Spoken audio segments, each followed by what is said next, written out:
Real talk. No bull.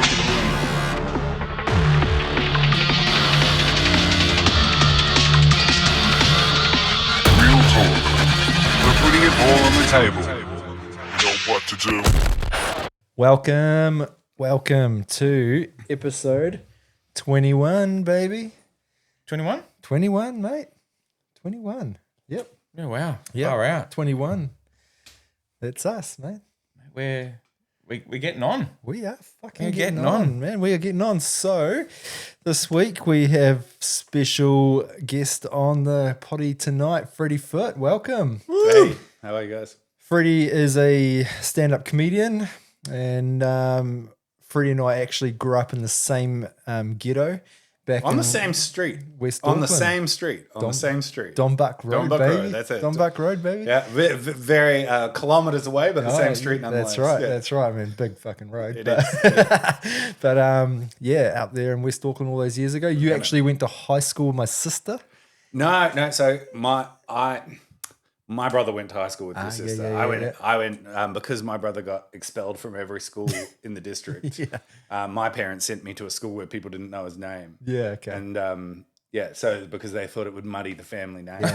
And then I just went and did a great job of that all on my own. Yeah, Didn't need anyone's help. And I went to primary school with your younger sister.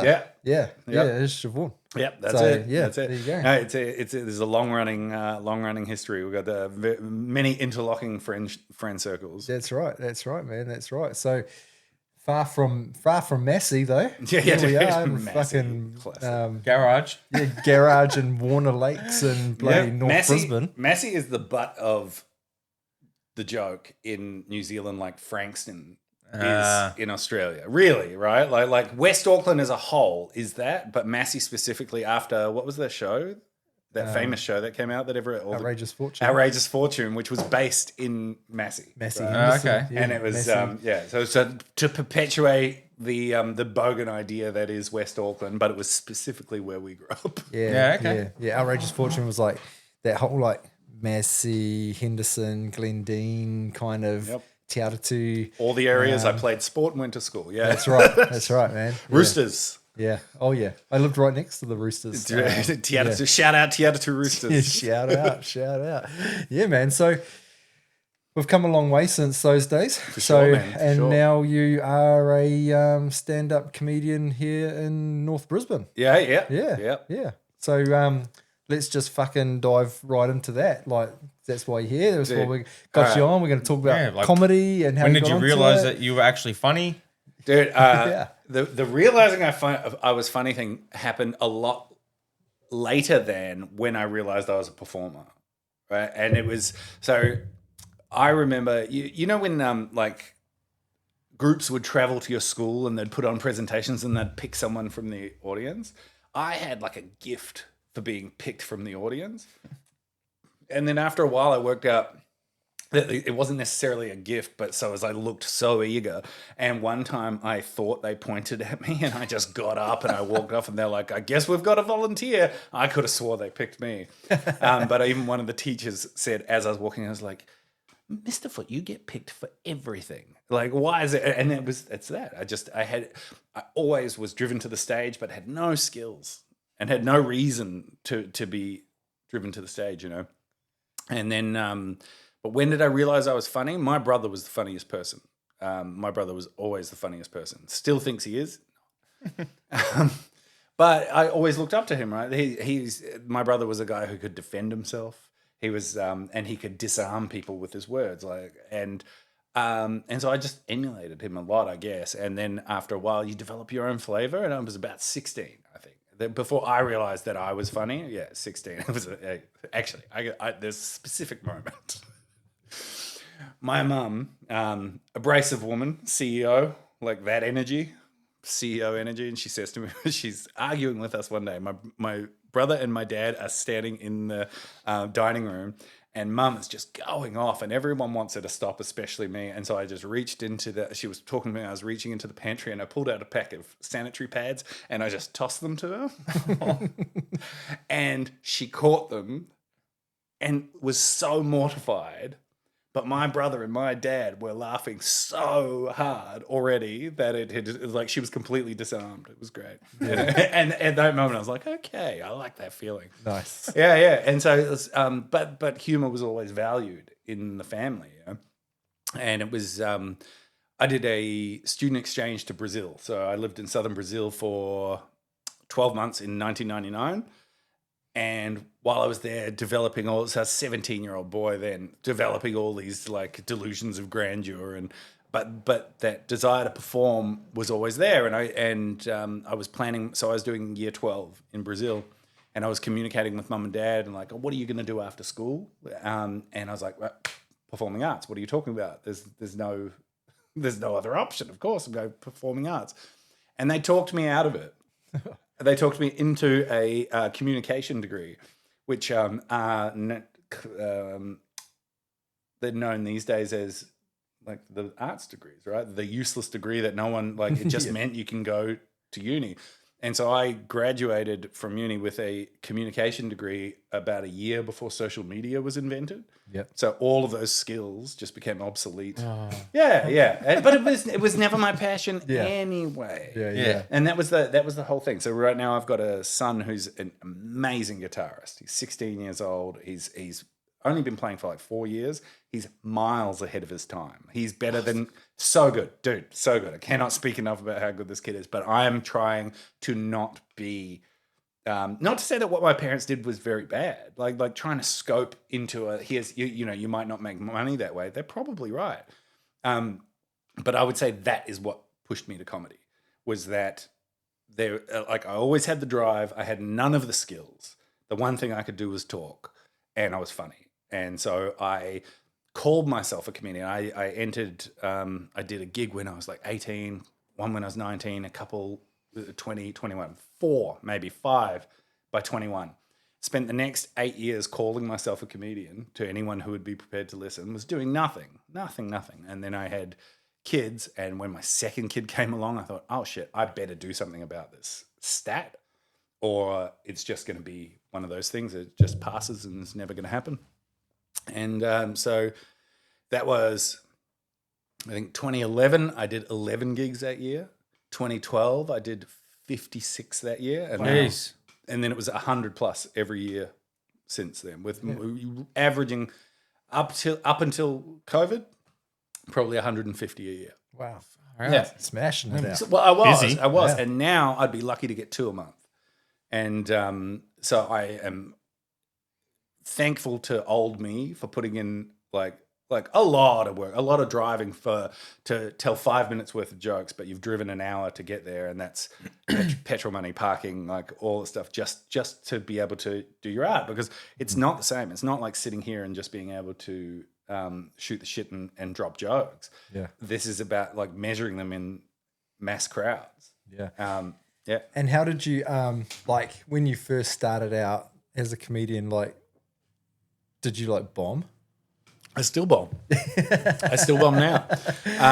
Yes. Like, and what's that like? What's that like being up on stage and like telling your set and having no one laugh at you? It's the worst. It is the worst. In fact, like, are you on some level like laughing at yourself on the inside, just going, "Fuck, this is like." Hilarious. I think the level of egotist you have to be a comedian is generally not that. You're wondering what are these idiots not getting? Yeah, that's what I was about to say.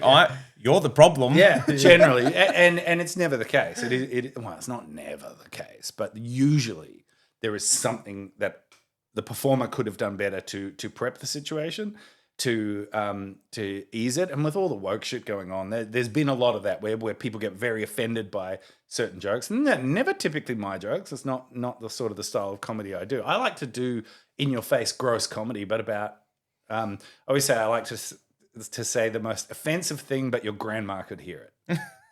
Right? Like your grandma could come to my show and I'm still talking about gross stuff, but I have not necessarily said fuck. I used to tell this sheep shagging joke. Kiwi, get sheep shagger. And I used to tell this joke and I was like, and they say we fuck sheep, and I changed it to make love to sheep. And it's so much worse. to say make love to a sheep than it is to Muddier. say so much because it promotes intimacy. You know? And it's sensual. Right. And that's what, and I think that's what, that's one of the key things, right? It's like sometimes it's not the most obvious path. Like we see comedians on stage and you think, oh yeah, fuck that. Like Jim Jeffries, it's fucking this. That's just using it as punctuation is not. It's not adding anything to it, but yeah, you make love to a sheep, dude. Yeah. That sheep will remember you. That's right. It's like those guys in Northern Colombia that have a donkey girlfriend. I've heard about this. I think you might have been you told me. Fuck. Yeah, no, that's I mean, growing up in New Zealand, we all get issued a pair of Velcro gloves. Yeah. You know? That's just how it is. Every year on our birthday. Yeah, Velcro wears off. That's It gets stuck in all the.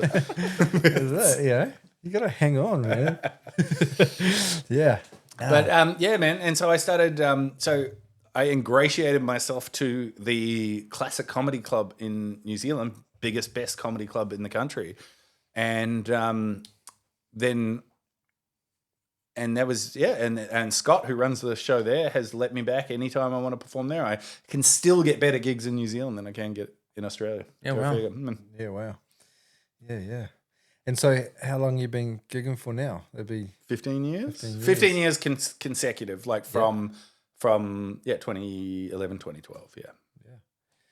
No, that's awesome, man. And so you do a lot of local stuff around here, or you travel, or travel like Southeast Queensland as a whole. Yeah. But we've just started branching out with some of the boys. Have got gigs booked. Harvey Bay. We've done Gladstone recently. Sold out gig in Gladstone, one of the best shows of my life. But we've got sold out gig coming up in Harvey Bay. When does this go to air? Next Thursday. So what will the date be? Next Thursday. Okay. Well, I will have just performed at Sunny's at Margate. So if you were there, shout out. Yeah. 25th. This will air on the 25th. That's my birthday. There you go. Oh, there you go. Little happy birthday. Happy birthday. Yeah. 44 years old. 44. Oh, hang on. Happy birthday, man. Yeah, here we are. Yeah. We're in the future here, baby. Yeah. What do you reckon about technology? How is that? Do you feel like it's making stand-up more of like a dying art? Absolutely not. For me, for one, I have finally been able to take every joke that I've ever written and I can now use AI to collate it into a joke bank that my ADHD brain will never do. You know, like I've got 20 different joke books, all with different jokes and stuff written randomly. And now I can at least just take them, photo, it'll translate it to text, it puts it in, and then it just goes into a bank. These are all my own ideas. These are all my own jokes. So then when I start writing a joke, I will actually use AI. I've given it specific instructions. It's not to alter my material. It's to tell me what type of joke it is. It's to tell me where I'm going with it. It is a very bad joke writer. Yeah. You do not want to be relying on AI for writing jokes. It is terrible. And that's what comedy... And so, no, I don't think comedy's in any chance of disappearing because comedy is it is so dynamic that whatever is written about it today, only a human brain would be able to flip that on its head because sometimes it's the opposite of logic, not logic itself. Yeah. And a large language learning model would have a very tough time working in negative spaces, if that makes any sense. Yeah, no, that's interesting take on it because like the couple of times that I have asked AI to come up with something witty, it's very fucking like mediocre bland. It's terrible, right? But do you think like so you're entering in all of this data to AI. Do you think that then it would take that data if somebody else tried to pull data? Like you're making AI smarter, as a joke teller by entering the data into sure, but it's never getting my finished product. No. Do you know what I mean? Yeah. I'm like, there is in the first few years, you would furiously write out your set and go, and I was so scared of getting heckled because I would lose my place in my mind. Now there is no place in my mind. There is a brief idea of where we are going. I've got maybe 7 jokes in my head that could go from anywhere from 8 to 20 minutes, depending on how I'm feeling, depending on how we're talking.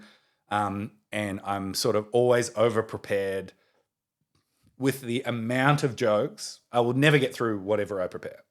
Yeah.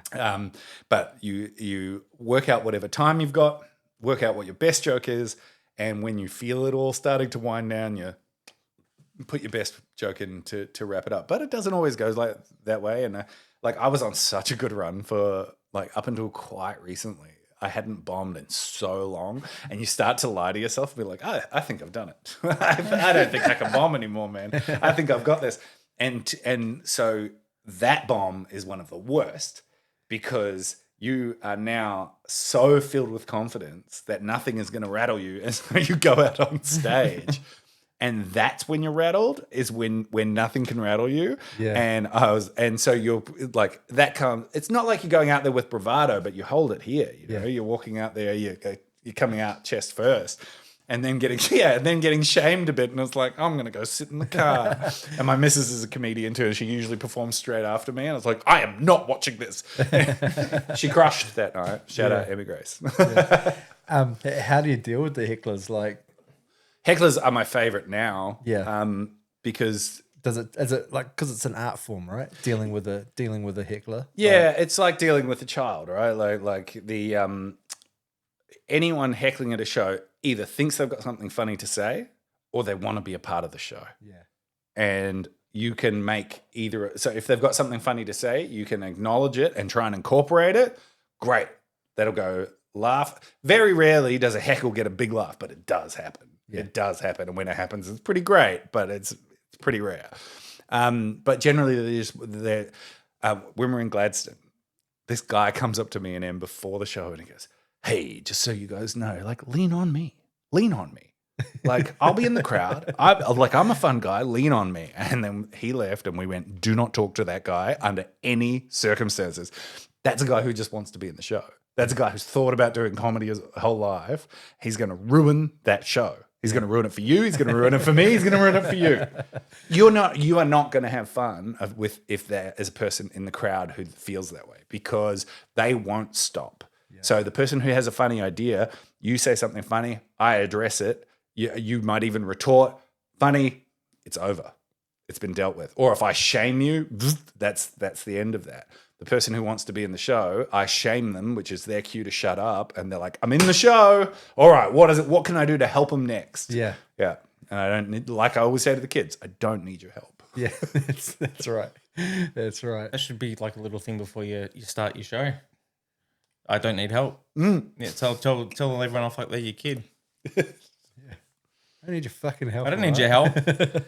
I don't, man. I don't.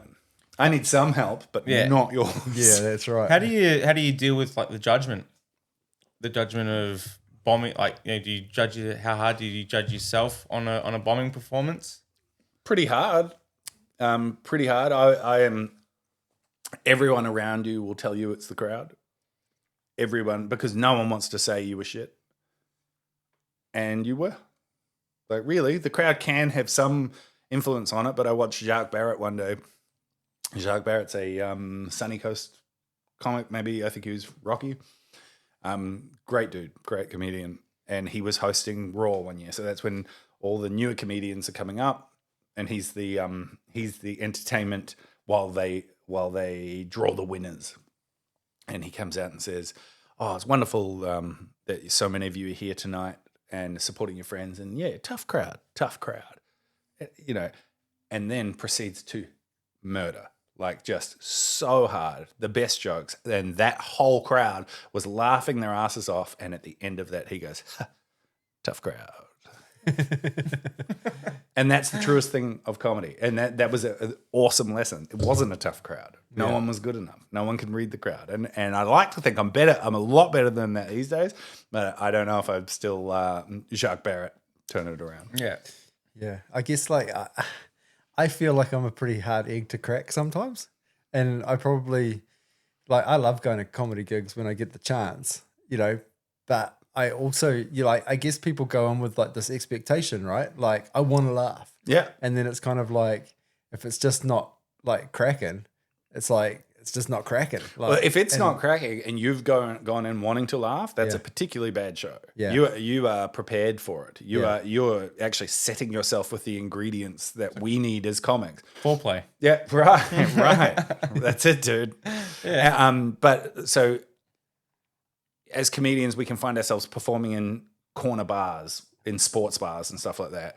It happens a lot that people are at your shows who didn't plan to come to comedy. So you have to try. Firstly, your job is then to convince them. Well, you're here now.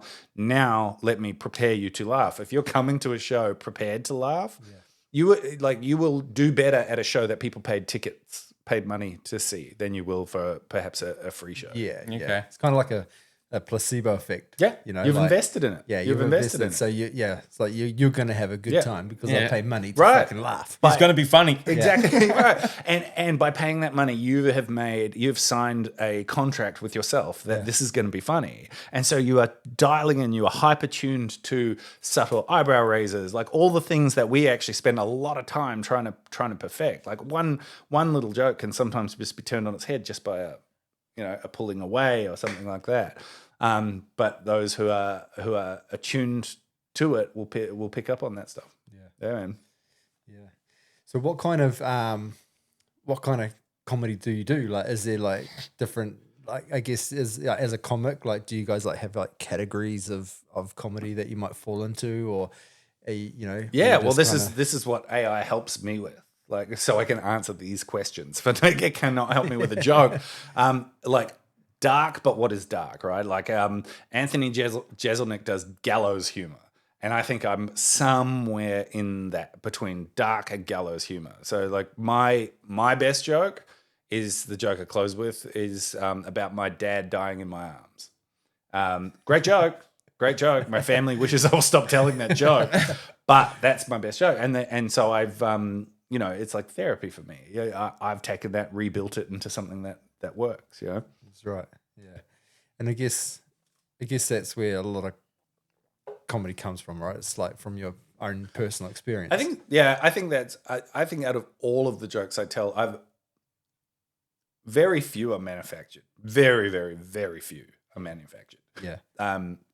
I think I've got 2 jokes where I've changed the endings only, and pretty much everything else is spot on, as true as you can get, which is hilarious because some of the shit I talk about is wild. Yeah. You couldn't believe that it was true. And so that's one thing I worked out, that just because it's an unbelievable true story, that doesn't make it funny. You've got that still has to be structured and story told and have peaks, and that's why with one of them I had to change the ending so that story went somewhere because or else it's just a hilarious coincidence. Yeah, that's it. That's it. And I guess if we took it to like I heard you say before, like it's like your therapy, right? Yeah. So if we took it to like a mental health kind of aspect, like how does the comedy like help with mental health? Like, does it help you with your mental health? It does. It can make it worse too. Those bombs can make it worse. Yeah. But but those bombs are on you generally, and that's what I'm saying. Like there's something joyous. Like I remember the first time telling that story about my dad dying, and the first time I told it, I was full on shaking. Like it was too early to be telling it, But I know what I am, and I'm a comedian. And I had this one joke about my dad that I could never get to work. And like all things, it's like dad died. And then one day I was sitting there, I was like, no. And I paired these jokes together, both true stories. Yeah. And together as true stories, they should not live alongside each other. Yeah, you know what I mean? Yeah. And so that's been really fun for me. And yeah, like I said, my family hates that I tell that joke, but they're both true examples of my experience with my dad. Yeah. And I do say in it, which is true, he died in my arms. He collapsed in my arms. The manufactured part, he died shortly afterwards. So I tell it that he died in my arms. He might as well have, man. We are calling the ambulance at this stage. But just to be able to I feel like I got off track. Sorry. Well, it happens a lot on here, don't worry. No, that's all I good. feel you. But ya. all right, therapy, yeah. And so I started telling that joke too soon, but I knew it was too soon just because of the shakes and the tears.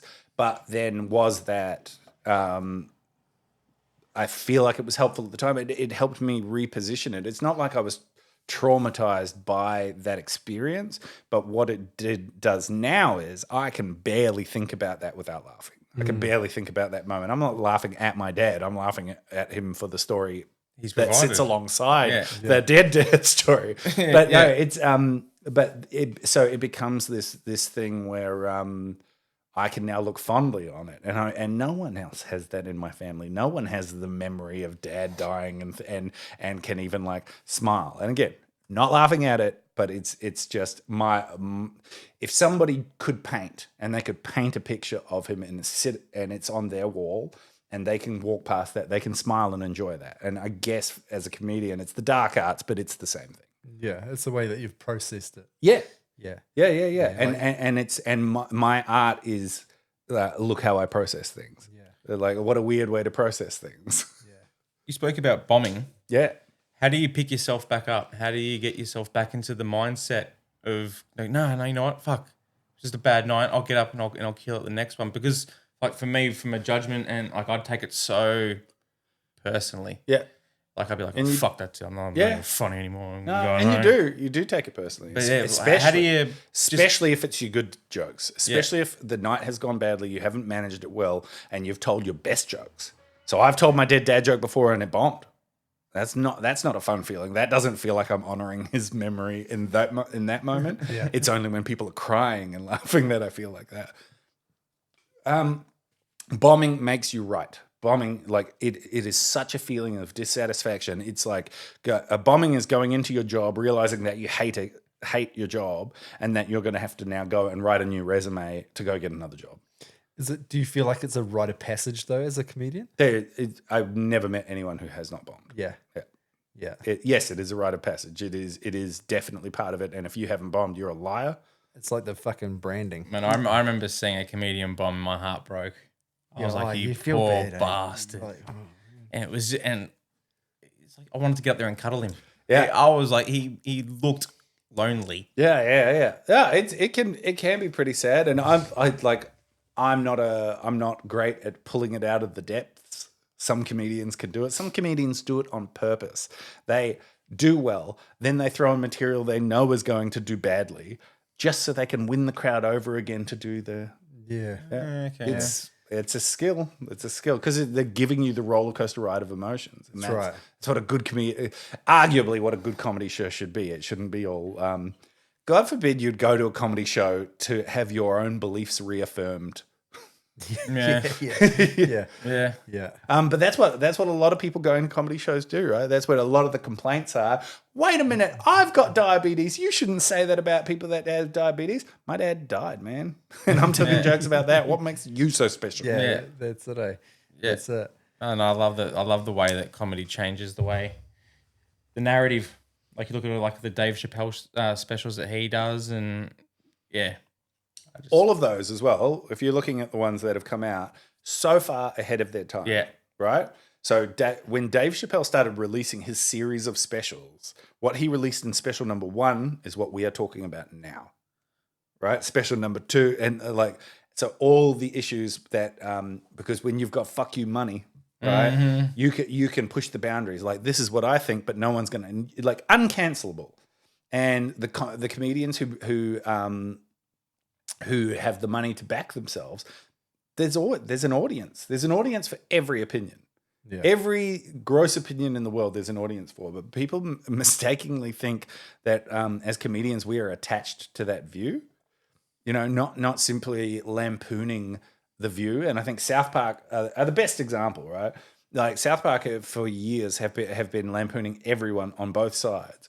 And recently, Charlie Kirk shooting. You know, so he was in South Park. Yeah, right? I saw. I've seen this, dude. I still get like goosebumps of this shit. Like he's in South Park like 3-4 weeks ago, and now assassinated. after that, I was watching some clips of people like, look at this guy, Charlie Cook. Doesn't he realize that South Park are making fun of him? Like, this isn't fun. Like, and because he was trying to own being on South Park, like as I would, and he was taking it as a form of, you've made it, right? You've made it, and you're on Flattery. South Park, right? And in that case, it very much was. But the back chat in the media or from social media was like everyone's arguing, no, you don't get it. They weren't making fun of him, and they're saying, no, you don't get it. No one gets it. South Park makes fun of everybody. Exactly. If you're famous, you're not. You're not exempt. Yeah, you're not exempt from getting fucking. No. Like, I mean, Open slather.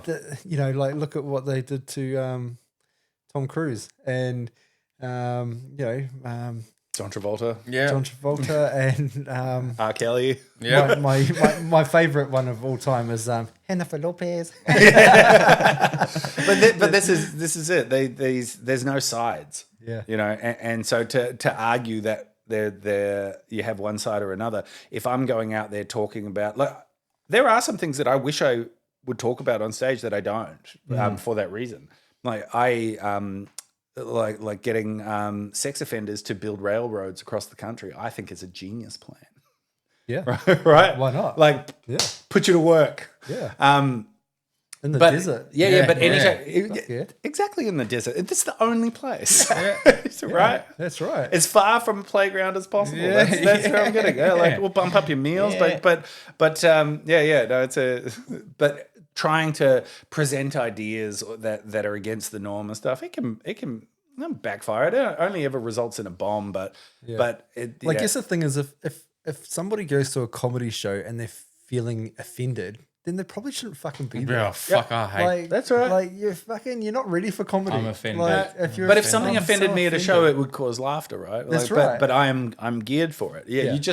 you can't go to a comedy show and expect that you're at a press conference, and that people should be tailored with your way of thinking. Should be politically correct and fucking all the rest Yeah. of it. No way. Like, Yeah. you're going to get offended Yeah. at some point tonight. But it is my favorite thing when somebody outs themselves in a crowd as someone who's Struck a nerve. Yeah, Yeah. yeah. It's like, It is my favorite thing. it's like, yes. It is like, I want to get that person talking straight away because they're going to isolate themselves from the rest of the crowd. Yeah. And then the crowd's all going to turn on them. And then Have you- that's Have you fucking- ever like offended someone so hard they've walked out?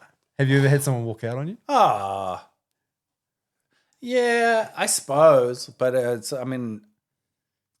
I think the part of what led to my divorce is I kicked my wife out of one of my comedy shows. My ex-wife, the worst comedy crowd attendee in the history of stand-up comedy. It was not a unique instance. It was probably the 8th consecutive instance, and she had just finished serving a 3-year ban from attending my gigs, and this was the first one back after 3 years, and the marriage ended shortly after that. Yeah. But there was some blowback, dude, because anyone who was at the gig that night saw what happened, that she just would not stop talking to her drunk cousin in the crowd. But I had been talking to her about this for a week in the lead up to it. Like, hey, just so you're aware, these are the rules. These are the rules. So I actually put a lot of effort into this one time, and then just pissed all over it, and I lost it, man. And I kicked her out. In fact, it was. I said to the crowd, "How do you guys feel about it if we got these two drunk bitches out of here?" And the crowd went wild. Like wild, wild. Yeah. It was not like, but yeah, the way I feel like the way that sort of got received in the comedy community was Freddy kicked his wife out the show. Yeah. With like not much context in behind that. No one's asking follow-up questions. Yeah. And so I feel like that is part of the reason why I went from 150 gigs a year to. Oh, Yeah. got blacklisted. Yeah, a little bit. Wow. A little bit. Yeah. Yeah. That's Okay. That's shit. You should have done a whole show about that. Oh, I still might. But there's bigger things going on, man. I've got 6 kids now. It's Yeah, like, that's right. there's a lot of shit going on, man. When I have time to start turning on my enemies of the past, I will watch Yeah. out. Yeah. 6 kids that'll give you enough content. Jeez. It does, man. But I feel like I've got a sort of moral obligation to wait until they're at least 18 before I drop the heavies. Yeah. Yeah. But it's pretty good. I tell like that is probably, as a stepdad, that is probably the most satisfying shit. Is writing jokes about those kids and their mum. I that gives me a lot of peace, a lot of satisfaction. Yeah. Because I get to say whatever I want. I get to make up whatever these idiots are. And they are. I'm actually just telling the truth. But people, assume one way or another. So, it might be a lie. So does your missus make up jokes about like you and your kids? She On the has same kind of level? She has no. Or she got a different comedy style? Yeah, different. She's a musical comedian. Okay, she's branching out of there, man. She's doing pretty bloody well, actually. Yeah. She's we've been working on putting the uke and the piano down, and my missus is the best joke writer you will ever meet in your life. She is such an exception. She's actually a nightmare to have around as a comedian because I can say something that I think is great, and she will top it in seconds. Yeah. So a lot of my good jokes are based on either an idea she gave me where I've written the punchlines, or they're stuff we've worked on together just through talking. But I can't say that the best punchline that I'm delivering is, I couldn't tell you that I necessarily wrote that. That is an output of us as a comedic working group. But that comedic working group is happening from, I was going to say sun up, but she's never up that early. But yeah, that's just, it's one of the benefits of a comedic relationship, is that it's something that's always on. And I said to her recently, I was like, I feel a bit bad sometimes telling these jokes about your kids. And she's like, baby, it's jokes. It's jokes, and that stuff comes first. And she goes, I know you don't mean it. And I was like, no. And I don't mean it. They are...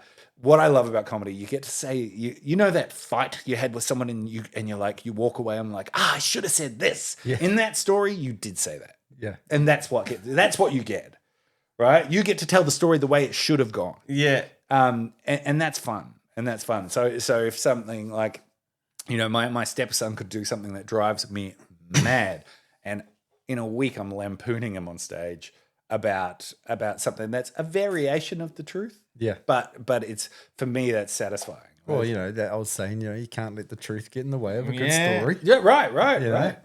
That's it, eh? Yeah. And but you do see those things. Like as things happen, you become aware that this will be going on stage. This is like like I was mucking around. Do you ever say to the kids you don't know that you just gave me gold? Oh, yeah. The other day, my stepson comes and gets his ADHD medication at night, ready for the morning. And of course, he's got fucking ADHD, so she gives him his meds for the morning, and he just walks off. Oh. Has his fucking day's worth of amphetamine based medication at 10 p.m. at night. Oh, jeez. Yeah. And I was laughing so hard. And so he took such pride coming out in the morning and goes, I slept just fine. And I was like, well, you would have tried. You would have tried really hard. Yeah. But that's that sort of stuff. Any like my dog murdered a bunch of our chickens. Really murdered them in a way that you would think like a witch might. If a witch was to bring a chicken into your house, how they would splay it out on your living room floor. That's what my dog did. Actually, that reminds me of my workmate back home. He got these two dogs, and they're like black dogs. I don't know what kind of dogs they were, but they were real hyper. And, beautiful dogs, but he had them off leash at a park one day. And in this park, you know how most parks at home we have loose chickens, back in New Zealand, there's just loose chickens walking around because sometimes people fucking dump them, you know? And and he walks around this corner and his dogs are fucking mauling these chickens. Oh. And then as he fucking gets further around, group of school kids standing there in fucking disbelief, and he's just like, oh my god, having the time of his life. Yeah, oh man, great stuff. No, my I've got a like I said, German short-haired pointer. It's a beautiful dog. I've always wanted one of these dogs. Didn't do as much research. I'm a very big dog person. So I've always owned Rhodesian Ridgebacks. Right, very lazy dog. Still hunting, but lazy. And this bitch is intense. She is a very intense. No, it's good. She's got me out of the house more than I probably would have if she was a lazy dog. Right? Yeah. But no, she has killed so much stuff. Like I've got a video of her killing a water dragon. And again, like a Viking, right? Like just brings it out. It's all splayed across the lounge room floor. But I'm talking What do they call that? shit. water dragon. What do they call that massive thing? one. What do they call that thing where they Blood eagle. Blood eagle. Blood eagle. Yeah, that's Yeah. it, yeah. No, that was like when they like used to cut them down there and then open them up and then lay over there. Yeah, open them up from the back, from the flip back. the lungs over the Shoulders. things. Yeah, that's right. Yeah. And don't make a noise or you won't go to Valhalla. yeah. Yeah. Yeah. Crazy shit. Yeah, dude, I loved Yeah. Vikings too. Yeah. No, that's wicked, man. That's wicked. And so you also are a champion. Dude, yes. You're a champion Yeah. here in Queensland. Yeah, I am. And you possibly could have been the national champ. I didn't know that. Oh, no, I went. Okay, yeah. so let's get on to this little story here. What are you the champion of? Yeah, Let's yeah. Fill us in, fill the viewers in. All right. listeners? I am the 2010 Queensland Rock Paper Scissors champion. Awesome. Dude, thank you. Well done. Well done. Oh, you No, got, you got your belt. I Show the people the belt. We want to see it. It was that's it. It was a plaque that they gave me upon winning, and on the 10th anniversary, I fashioned it into a championship belt so I could wear it. Bravo. Yeah. Do you ever wear it? All the time. Yes. All the time. 10th of June, and so I wear it every 10th of June. Yeah. But yeah, I do wear it So a lot and religiously, and I like to remind people that I am the champ. And yeah. So how did you come to this point of your life? dude, this is a story no one believes me, but there are a handful of people that will, because I was doing a lot of meditating at this time, right? And I was either meditating or had a dream, yeah. and I legit This already sounds like a Van Damme or Steven Seagal movie where they've gone up and meditated before the big fight. right, and I had a vision that I swear. Anyway, I believe you, but I'm just saying. I had a vision that I won this competition, and it was a rock paper scissors competition. It was but I would have dumb dreams and ideas about dumb shit like this a lot. Yeah. So it's not like it was weird for me to think that. What was weird was 2 days later, and I'm walking through Southport and I see a poster in the window of the Courthouse Hotel saying Rock, Paper, Scissors Championships being held here this Friday. And I stopped in my tracks. And I had told my work about this fucking dream before I saw the poster. Oh. Before. And that's what I mean. There's a couple of people who will know. Like I went and said, like, I had this dream. And then I came across the poster, and then I went back into work and I was like, you know that dream I had? Oh my God. Here's the championships. And I'm gonna win. I knew it. I'm gonna win. I was so sure I had this dream. So then I collected up a group of mates and we formed a team, which was Palm Pilots. Team Palm Pilots. Palm Pilot was an early smartphone type deal, like Palm Pilot. That was the OG. Was it? Yeah, the little computers. It was in the palms, you know. Yeah. Dean, you have to throw this up. Like a blueberry, like a blackberry. Like a prior to the BlackBerry, Yeah. but they were Palm Pilot was the name, right? And so in 2010, this is a pretty funny name. Yeah. And so we went and we entered, and I dressed. I was in red tights. EXO underwear. I was trying to intimidate people. That was my method. And I did a bit of research, and I researched that 80% of people will start with rock. Hang on, let me just make a mental note of that. Yeah, 80% of for people the end of the start show. with People start with rock. And so I never opened with rock. And but so I went down there and I beat 11 people in a row. Wow. Like that's a lot, right? For rock, paper, scissors. You know what, Yeah, man? is Like, that best out of 3? Yeah, best out of my 3. whole life, like I'm probably like 95% losses Oh. for that game. Like, I'm a loser when it comes to that Dude, game. Like, no, maybe not 11. Okay, let's say 7. Let's say 7 first up. And then I face off and I'm going great, right? I am like, And I've got the vision kicking around in my head. I'm like, oh, it's happening. It's happening. It's all going to take care of itself now. Just throw whatever I want to throw. Dude, totally. I've got footage of it, man. I've never wholly released the footage because I've always hoped I could make something bigger from it. But I did see maybe the final. You put the final up not so long ago on your. So I did a presentation. I did a comedy show once where I broke down the entire final, and I've done a public performance with all of the footage, including my AI images of me winning, which is you would have seen a few of those. Yeah, but those actually all were part of a presentation that I did about it. So it's not just me just jacking myself off on my Instagram page, which would be totally fair to think. But so I've gone and facing off against this Asian woman, and I lose. And I am not taking this. This isn't the vision. Right. It was a lot of that. It was a lot of that. Like there is a part of me that believes I have powers, and I had this vision and it didn't come off, and I'm like, what is going on? So I took the hash cookie that I had stashed in my ex-wife's handbag and commiserated, my sorrows while the rest of my boys went up. They lost. It goes on to the next round of people battling against each other and gets down to one dude. And then the referee of the night is proper referee gear, wearing like American black and white ref stuff. Yep. Footlocker. The deal. Yeah. And he goes, well, there's only one person left. That person cannot play themselves. And so I'm awarding a wild card entry to Team Palm Pilots, my team. And so I gathered the team around and I said, all right, guys, let's pretend that you guys have a choice about this. All right. And like, all right, we're gonna talk like it's gonna be anyone. All right, but it's me, all right. Now ready? Go sit down. And they went and sat down, and then so I had already beaten like 6 or 7, then got eliminated.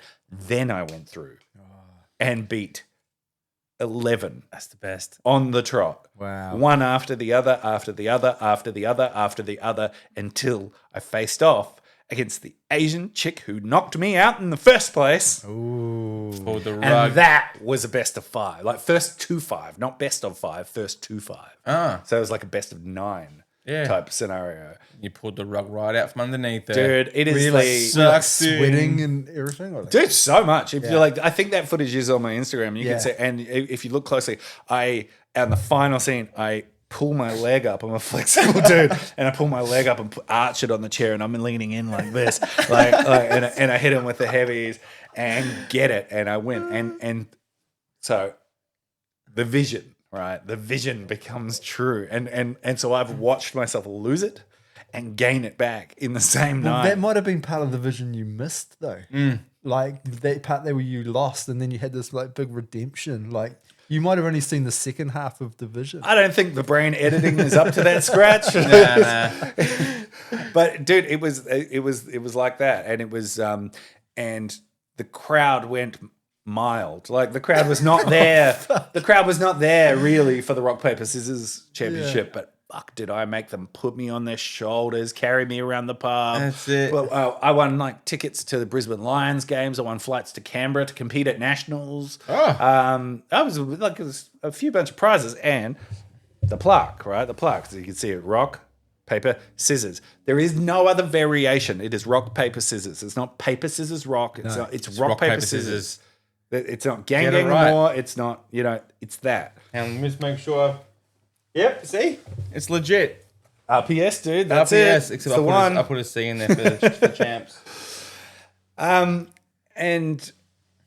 then so what happened? So you've won the Queensland. Yeah, that was Queensland State Championship. So this happened all over the country, like in all the other states? So then there was winners from each state. For reasons that are boring, so I won't go into them. I couldn't go to nationals. It was like a work thing, and I had kids, and if I didn't do it, it was putting my kids at jeopardy, right? For no me, food on the table or something. That sort of shit. Like essentially, I was being offered a promotion, and there was an off chance that this would have been televised. and I would have been turning down this training that they were going to offer me for this promotion, and making up a reason why I couldn't do it, and they might have seen me on TV that Imagine night. if you had to turn down the training and gone to the thing, though, like, Well, hilariously, it was in Canberra, the Nationals, and that was the day that Julia Gillard toppled Kevin Rudd to and kicked him out of the party and became the new leader. No one was paying attention to the Rock Paper Scissors Championship. I could have gone. I could have gone. And winner went to Toronto, Canada for the finals. Oh man. But that's fine, because the next year, and I wrote to the guy and I was like, "Hey man, people are asking if I'm going to defend this title. I'm good to go." And the guy says, "Oh, we're just working on a few things at the moment." And then I wrote again going, "Hey, when's the thing happening?" And I got a message back from the greater company going, "That guy died."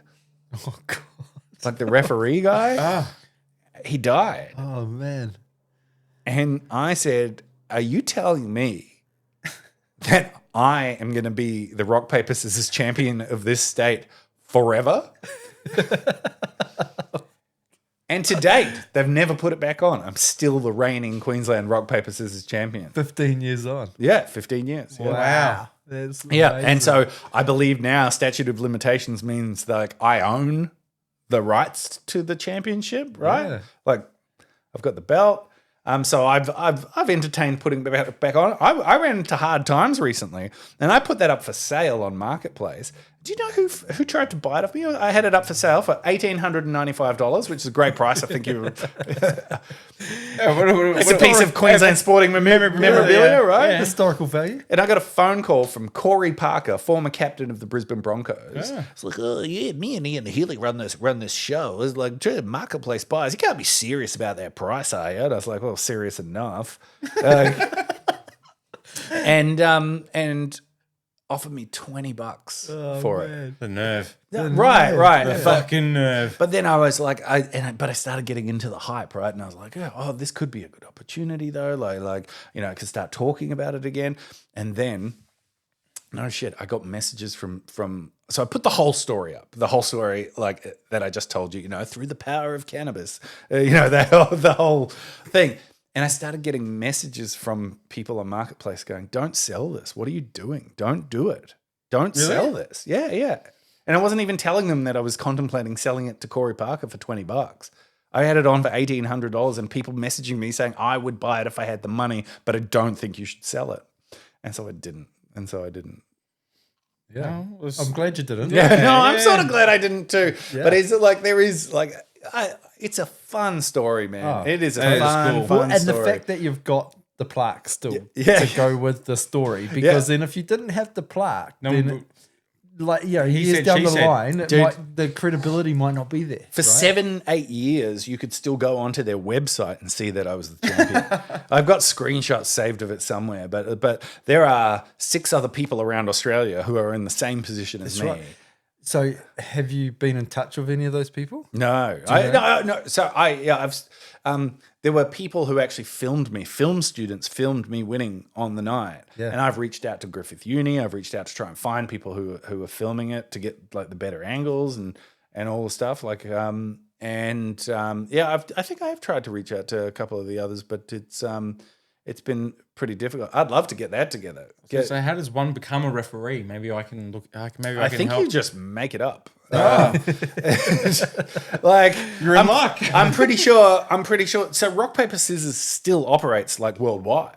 It's just there hasn't been an official competition in Australia since 2010. Wow, imagine if Real Talk No Bull brought it back. Well, I mean, you could. But you have to take it past the channel. I've thought about selling entries to it, but doing how they do with like the America's Cup. It's like, all right, you all battle it out, then one person faces me. Yeah. So I might still get to keep it. Yeah. Well, it's like the final boss. Right. Boss energy. Yeah, that's right. That's right. Because you're already there. Like, why should you have to compete from the start again? Totally. Right? Totally. And I've had some arm injuries, man. I was off work for 6 months. You could like sit like up on like a throne above like the battle arena. Have you seen my drawings that are like the plans that I've got out for us? Like, yeah, that's exactly how I envision. Is there a difference between left and right hand? Does it throw you off if you go I would left? never go left hand. Yeah, Yeah. it's exclusively Just right hand. yeah. I think it'd be like shaking hands, and I think it would mean something entirely differently if you were to do it with your left. Yeah. What if you were? Are you right-handed though? Yeah, Yeah. yeah. So did you come across any left-handed players? None that were memorable. Yeah. No, not that I have never thought about that. Great question. Yeah. No, I think there might have been, but it was it never registered because it's all sort of a a Dick's Ford type thing. Yeah. yeah. You're outwards. You're presenting. Yeah. Yeah. Oh, that's incredible, man. It's absolutely Dude, it was. incredible. And the funny thing is, like, truly, the dream and everything, like, it's such a ridiculous thing to happen to me. And I am such a loudmouth. So I spoke so much of it before it happened. So there are a good handful of people who have heard me bang on about this before I won it and then went through and won it. And the circumstances, like getting eliminated, then wild carded back in and winning. Yeah. Yeah, it was pretty great. But you just showed all these people. That's what happens when you believe in yourself. Dude, like, there was a lot of Even if people you- to beat in a row. Even if you get knocked out, there's still a chance you might get a wild card in life, Yeah. and then you win. Yeah, that's right. Yeah, But mostly you don't. But yeah. but in this instance you did. yeah. Oh, See, man. It's it's an amazing story. I love it. yeah. Yeah. It's so good. It's up there with the best of my stories. It's kind of the main reason I brought you on tonight, to be fair. Because I really just wanted you to tell a story. Dude, it was very cool, man. And part of the reason why we got wild carded in, like we went, my team were dressed up like you would go to the darts comps. Like you see in the UK. It was like, no, I'm going in. I had baseball gloves on. We take the gloves off to do the battling and shit. But made it a scene. I'm a comedian. I'm a performer. And I made it fun. And it was, man. And You've got to bring the theatrics. Yeah. so much. Hard out, man. I've got like videos of me like dancing under the lights, like out on a street light. Yeah. But no, it is always something that I've sort of wanted to bring back. But yeah, it's just it's weird. The circumstances around it were weird, and people who know me know that only I could win something like that. Like it's. Well, I mean, the thing, like, if they can like have like the rock skimming competition, like paper scissors rock is a valid competition. Rock, paper, scissors. Oh, sorry. We've been Yes. very clear See, about that. Well, see, this is why I lose all the time. I can't even get the fucking name right. As soon as he started Goes saying out it, with I his was left like, hand, starts paper, scissors, rocking all I was like, Tim, no, gonna have we to- just spoke about this. I'm gonna have to fall on a sword. We'll edit that one out. No, but dude, it's like, and yeah. So after 10 years, I would tell people this story, and people don't believe it, right? And then so I'd get the belt, and that's when like you see, I ordered a neoprene weightlifting belt, and I just drilled in. I like the excessive amount of screws going on there. That's great. That says I don't know anything about building anything, but that I'm really committed to it staying on for a really long time. Yeah, Totally. No, it's great, man. It's But great. yeah, man, and it was but it was a cool thing, and that, I guess, that's just throwing yourself into stuff, man. And do you use that in your comedy act? Like, do you talk about it in your comedy act? So rarely, so very rarely. Yeah, you said that's one of the examples of the truth getting in the way of a good story. That is the good story, and to try and have a good ending to that is pretty hard, actually. Like it like if you think about the way the story goes, it tapers off. Yeah. It goes, Yeah. and I won. And then the guy died. Like when I when I got to present it with, like, so I only did it earlier this year for Big Fork Theatre, and they had an alternative comedy night, and they said it could be anything except for stand up, and I was like, have I got a show for you? And so I made up all these AI images, which was great. It's so much fun doing that. You'll see images of me stingray fishing with Steve Irwin. Yeah, you like that one? Yeah, me out there battling with Helen Keller. Yeah. Like, there's a bunch. I had a really, really good time doing that. But I got to present that night, and because of the way that was, I could taper it off. I was like, and here are some of the things I've been up to since I've won. And it's me on a stage with Oprah.